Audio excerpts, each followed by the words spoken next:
and then one from the general ones. So from 40 hadith, there's a question that says, can a believer's suffering be completely induced by human action? Example, tyrannical governments kill people, cause social problems in an area. Example, causes deep lack of food or medicine. Is there a way for a believer to tell that the test is from Allah versus a calamity that is completely the direct result of bad human action? Yes. Actually, we said everything is a test. But we have explained this in some lectures that it doesn't mean that Allah deliberately does all that to us. For example, I become ill. It doesn't mean that Allah wanted me to be ill, but in the end, anything that happens in dunya, directly or indirectly, ends with Allah subhanahu wa ta'ala. But it's not that it was His preference, it was His recommendation, it was His plan that I must become ill. No. It happens. Or someone maybe does zulm to me. It's not that Allah wanted that person to do zulm to me. In your example, for example, when there is a unjust government does things that people suffer as a result, it's not that Allah was happy with this. Definitely Allah is not happy with this. But still this can be a test for you. Still you can act with patience and wisdom in the way that you can turn this into an opportunity for you. Instead of just suffering, make it an opportunity for getting lots of credits. Because when things are normal, the credits are low. But when there are tests and trials and challenges, the credit for the same test can go higher, and sometimes, can be multiplied. So in the times of difficulties, we have greatest opportunities for raising our level and getting closer to Allah subhanahu wa ta'ala.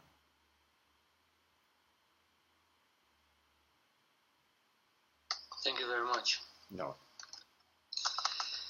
And there's a few general questions. Yes.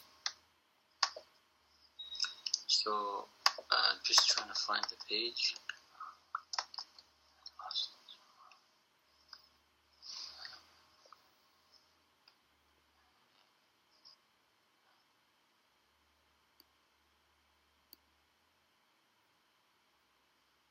I lost it, sorry, but here it is. So, this is, in the past week, the issue of abortion has come up as a topic all over social media, ignited by the proposed abortion ban in various United States. I have seen many Shia Muslims sharing pro-choice material and expressing support for the choice to have abortion. Considering your lessons on wise activism as well as the Islamic view on abortion, what is my responsibility as an individual towards educating or informing others about the Islamic perspective on abortion? Should I stay silent or speak out?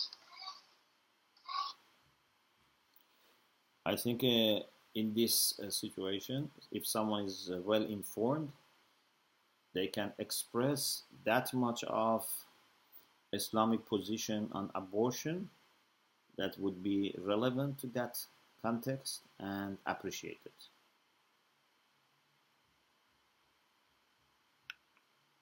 So you have to see what impact you want to have. One is to show people that Islam also appreciates, the gift of life and protection of the life. But you don't need to go and mention all the Islamic instructions for the public, because then it can reach areas that they don't understand.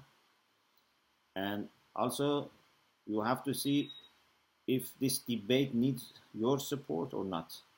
Sometimes it's it's a battle which is over, then you just would have a kind of presentation for introducing, positive things about Islam. But if the battle is going on, then it's very important that you know what each side is doing, and you try to support the side which is more compatible with Islamic position, but very wisely, because sometimes you cannot put all your trust in any side, because each of them also has some other issues. So instead of taking one side, then you may need to just present that piece which is acceptable, not supporting the whole package that they have.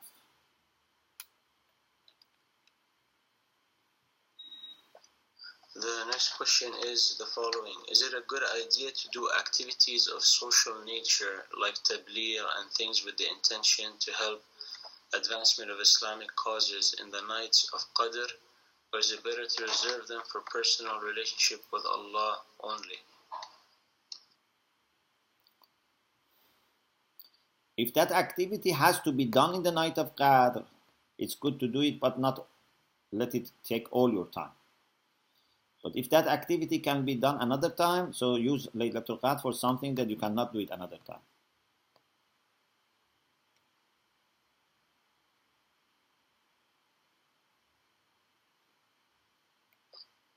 Thank you very much, Sheikhna. Yeah.